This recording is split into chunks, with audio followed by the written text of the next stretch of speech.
me. You already made everybody think I'm crazy. You already took my family away. You already separated all my friends. I don't got no celebrity friends. You think about if Harley was part of intelligence, right? What kind of people you think are surrounding my kids? What kind of people you think are in that house? They thought they were untouchable. They thought the cameras would keep rolling, the gloss would stay uncracked, and that if anything got too close to the truth, their lawyers would simply crush it under a mountain of cease and desist letters. But here we are. Sean Diddy Combs is behind bars, his empire crumbling, and now, for the first time, the shine around the Kardashians is starting to flicker. This isn't just another scandal. This isn't some photoshopped bikini shot or a petty Instagram feud. This is federal. This is about trafficking across state lines. This is about coercion, manipulation, and a web of silence that's finally starting to unravel. I'm sorry, I'm just I'm in this moment right now. This is crazy. Sorry. People don't really know how much what it does to you when something that you love is taken from you and thrown away like it don't even matter, and then they move on with their lives and you're stuck. You're stuck during those years. You're still stuck 21 years later. Diddy's trial is not a tabloid circus. It's a slow-motion wrecking ball swinging straight through the walls of the entertainment elite. He's been indicted on charges that read like a script from a rejected HBO crime drama. Racketeering, trafficking, conspiracy. His LA mansion was raided by Homeland Security, his New York penthouse ransacked, and what they found: thousands of incriminating photos, messages, a literal ocean of lubricants, even hidden surveillance setups, was enough to make prosecutors gasp. But now the shock isn't about Diddy himself, it's about who else might have been orbiting his so-called freak-off parties. And that's where things get ugly. See, we all knew the Kardashians loved the spotlight, but maybe they didn't think it would come from the federal courtroom. Because here's the deal, multiple witnesses, leaks, and insiders have started pointing fingers directly at Kim Kardashian. Not just as a bystander, not just as a guest sipping something sweet by the pool, but as someone who was embedded, someone who may have known the inner workings of Diddy's empire and maybe, just maybe, helped keep the machine running. It started as whispers. Then a clip surfaced, an old Keeping Up with the Kardashians episode, where Khloe casually described a party with Diddy and a then 20-year-old Justin Bieber. Her exact words? Half the people there were naked. So who was with you this weekend? A bunch of my friends. Diddy, Quincy, Justin Bieber. She laughed, said Kourtney would have loved it. That moment, once brushed off as just another crazy celebrity anecdote, has been pulled out and re-examined under a much darker light. Because that party may have been one of Diddy's infamous freak-offs, events now described in court as multi-day setups involving coercion, recording devices, and what prosecutors call non-consensual entrapment. Cory, I got on a plane at 5:30 a.m. Go to this party. I think half the people there were naked. You would have loved. And then came the nuclear bomb. Megyn Kelly, no stranger to controversy herself, publicly stated she walked into the women's bathroom at the Met Gala and saw Diddy dry humping a Kardashian. Yes, the Met Gala. The most meticulously curated, hyper-controlled event in Hollywood, where gowns cost more than houses and every movement is choreographed down to the eyelashes. And yet, behind one door, away from the red carpet, there it was, a grotesque moment of raw power and humiliation, a man under federal investigation and a woman from America's most manufactured family, in a scene that no amount of glamour could clean up. If that doesn't tell you the rules were different for them, what does? Let's talk about the filth that's starting to come out in the early days of the Diddy trial. This, of course, is P. Diddy. Surprise, surprise, he's a creep. Surprise, surprise, he's done horrible things. That single bathroom sighting blew a hole in the illusion. Suddenly, the idea that the Kardashians were just guests, just influencers wandering through the haze, collapsed. Because if that's what was happening on camera night at the Met Gala, what happened behind closed doors at Diddy's private compounds? Whispers turned to reports. Reports became footage. And then came the rumor that shook even the tightest PR fortresses. There are federal tapes, allegedly, tapes placing Kim Kardashian inside Diddy's home, participating in what sources call engineered setups meant to lure celebrities, manipulate them, and record the fallout for leverage. Translation? Blackmail, entrapment, and maybe even something darker. The Kardashians, famously unbothered, suddenly went radio silent. Kim unfollowed Diddy, lawyers were mobilized, cease and desist letters started flying like confetti at a divorce party. But let's be honest, if this was just rumor, just noise, why the panic? Why scramble the legal jets unless there's something worth burying? You don't unleash a full legal firestorm over gossip unless that gossip is grazing a vein. Unfortunately, we're all going to take a disgusting trip to his seedy, awful world.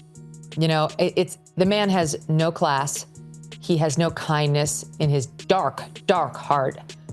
And he's depraved. That's my opinion. This is a depraved, disgusting individual about whom I wish to hear nothing after this trial is done. Inside sources say Kim's legal team went into full lockdown mode after the leak about the FBI's interest in her name. She reportedly told close contacts that everything will blow over.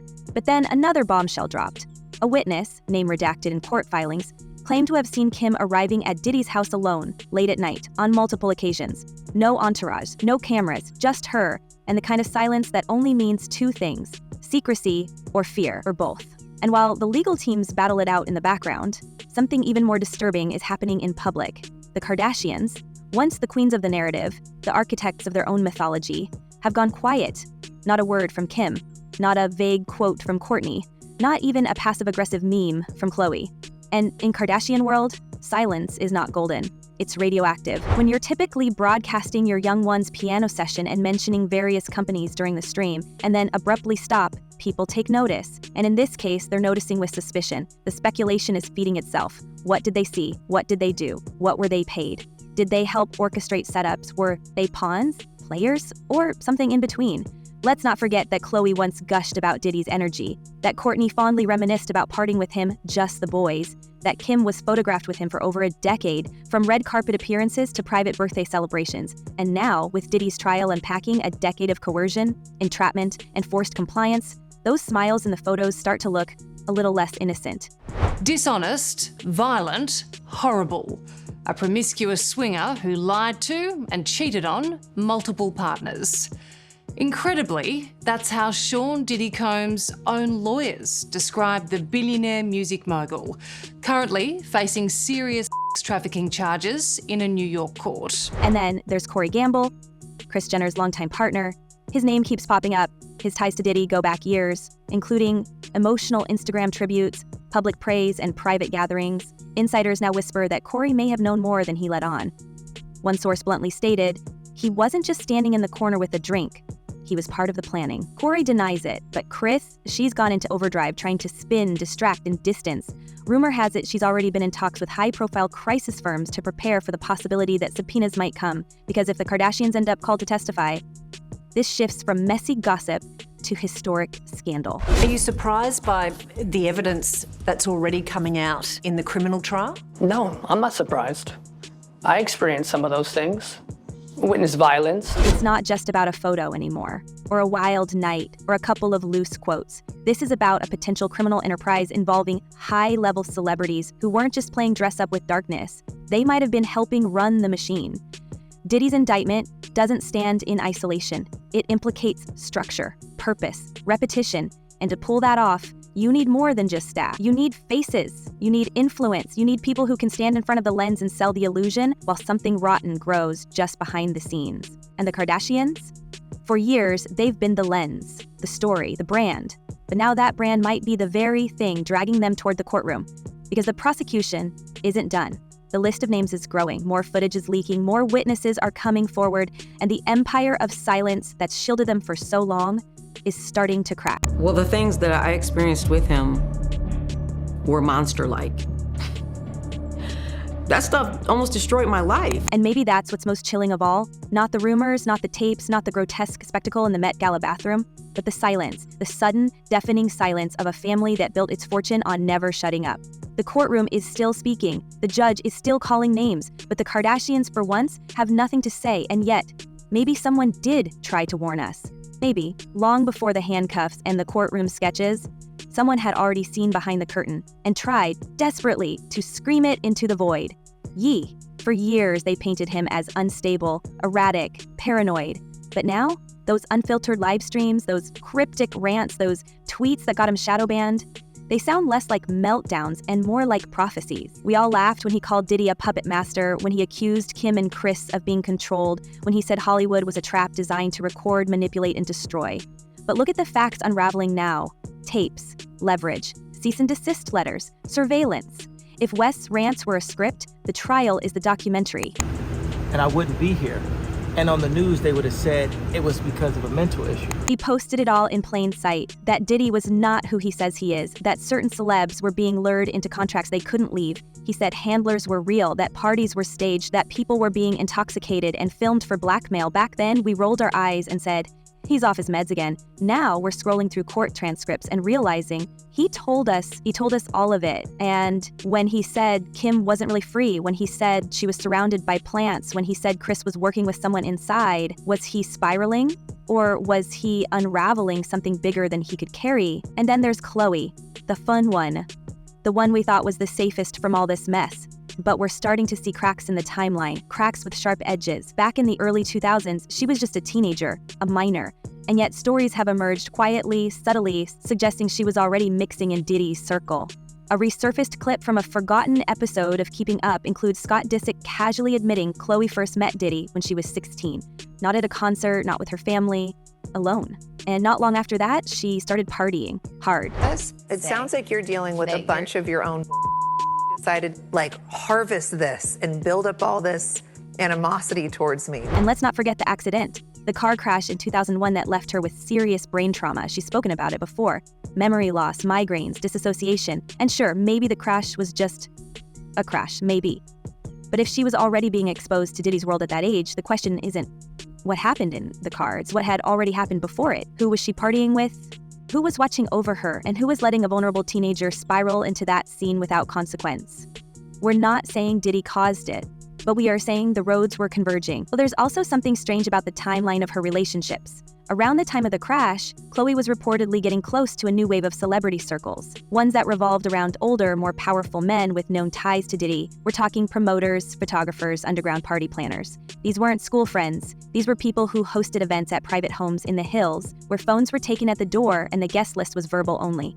Years later, some of those same figures were named in civil complaints tied to coercive party setups, eerily similar to the tactics now attributed to Diddy's so-called enterprise. Referred to me as Wild King Nights. And what a Wild King Night was when him and a guest would go to a hotel room or be at his home, his bedroom, and they would have intimate gatherings. I would have to go and prep that hotel room, which consisted of baby oil Astroglide. What's even more chilling? The resurfacing of a 2004 video showing a barely adult Khloe attending a high-profile event in LA, seated near Diddy and several men, later accused of misconduct. The footage wasn't scandalous at the time, just another night of glam. But looking at it now, with everything we've learned, the vibe hits different. Her body language, the overbearing presence of handlers, the way she keeps checking off camera, it doesn't scream VIP. It screams monitored. And in light of the new testimonies from Diddy's former assistants and staff, it's worth asking, were the young women at these events ever really in control? These early interactions weren't isolated. They were part of a larger, unspoken pattern that Hollywood's been too afraid to unpack. Celebrities like Khloe didn't just stumble into these rooms. They were guided, pushed, presented. And when you look at who was doing the guiding, the pattern is impossible to ignore. Over and over, we see the same names, the same handlers, the same studios and media ties, smoothing it all out with flattering headlines and the Kardashian machine. Whether witting or not, became one of the most effective distraction tools in that ecosystem, pulling public attention away from the rot underneath by giving us polished storylines and sanitized chaos. It was like, wow, for Diddy? What? You know, that was a person that I looked up to, he was a mogul, and I listened to all the artists that he made superstars. And so to have a chance to be able to be signed to him, it was amazing. It was like, oh my God, I'm here. I finally did it. Which brings us to the quietest man in the Kardashian inner circle, and maybe the most dangerous, Cory Gamble. To the tabloids, he's Kris Jenner's boyfriend. Background noise in a designer blazer. But to those watching more closely, he's something else, a handler, a bridge between worlds. This is a man who managed Justin Bieber during some of the darkest years of his public unraveling. This is a man who was allegedly at the house when Kim Porter passed, who was inexplicably everywhere Diddy was, just close enough to whisper, just far enough to vanish. He once called him CIA. That wasn't a punchline, that was a scream. And now, looking at what's coming to light, it doesn't sound so ridiculous. Because Cory wasn't just standing next to Kris at Diddy's parties, he was part of the ecosystem. He helped bring people in, helped manage the chaos. There are whispers he coordinated travel, signed off on guests, even handled security. So was he protecting The Kardashians were monitoring them. It's starting to feel like this wasn't a family dating a man. It was a network installing one. And when things got hot, when the raids started and the indictments dropped, Cory vanished. Off the grid. No appearances. No statements. Just gone. And Kris, the woman who built an empire by micromanaging her family's every move, silent for months. Not even a statement through her reps. That's not grief. That's strategy. The silence is coordinated. Kim has gone mute. Her Instagram looks like an AI intern is posting it. Khloe's captions are more cryptic than ever. Kourtney is pretending to live in a different dimension. Kendall and Kylie, ghost mode. Even Ye has stopped naming names. Because they all know the FBI isn't done, and the prosecutors aren't just interested in what happened at the freak-offs. They're looking at who helped make them happen, who turned a blind eye, who accepted the invite and never asked questions. Been afraid of coming forward. They've been afraid of what he could potentially do to them within the industry, what he could do to them professionally, maybe even personally. And so yes, it's been a dark secret they've held on to for a very, very long time. This isn't tabloid fluff anymore. This is federal. Diddy isn't getting out on bail. And every new witness, every leak, every footnote in that indictment adds another layer of rot. More than 100 people have come forward, and we're starting to see patterns in the testimonies. Patterns with names we've heard before, names we've seen on red carpets, names that sit next to Ellen and laugh on cue, names that build billion-dollar beauty brands on the bones of silence. What happens when the subpoenas start reaching LA? When someone finally flips, will the Kardashians claim ignorance? Or will they finally be forced to admit they weren't just party guests, they were part of the show? Because, let's be honest, no one's looking at Diddy's contact lists and finding strangers. They're finding family, inner circle, people who knew, people who had to know, and that's where the story turns cold. Because this trial isn't ending anytime soon, and the deeper it digs, the more we realize this wasn't one man's empire of chaos. It was a network, an ecosystem, a machine fueled by power, beauty, and silence. And maybe the most chilling part isn't the tapes or the testimony. Maybe it's the quiet. The fact that the most vocal clan in show business has gone completely quiet, just as their reputations began to be tarnished. So she testified, excuse me, that she was Diddy's ex-assistant.